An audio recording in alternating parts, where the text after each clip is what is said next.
In this video, I'll be sharing with you how you can move your database files to a different location. You may want to do this in a case where your primary drive is filling up and you have a new drive that you want to move the database to.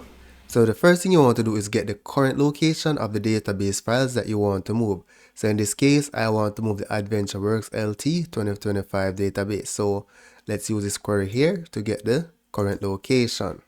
So currently my database files are under the default installation directory.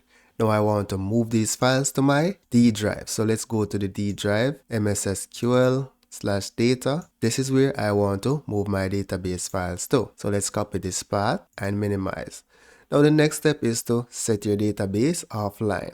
So let's specify the AdventureWorks database here. Let's take it offline. Done. Now we need to tell SQL Server the new path for our database files. This is the new path for my data file, and this is the new path for my log, right? So now what I need to do is actually specify the name of the files.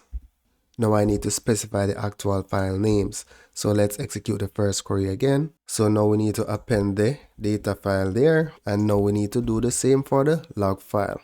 So let's ensure the database is offline. Now let's set the new location. So we get the logical file name. So you want to ensure your database name is set correctly. And you also set the logical file names. Now the logical file name is, you get that from the first query that I showed you. Now let's execute the script to change the location. Now that we change the location, if we try to bring the database online, we're going to be having some issues. We have an error because we did not physically move the database file. So the next step is to go to the original location of the database files and then move them to the new location before you attempt to bring the database online. So let's go to the C directory and grab the data files. So it's C, program files, SQL Server, 2016, MSSQL, data, continue. Let's cut this file and I want the data to be in the data directory. So let's paste it here, continue, cut. Let's put it to the log directory. Now let's grab the log file as well, continue. Now let's attempt to bring the database online.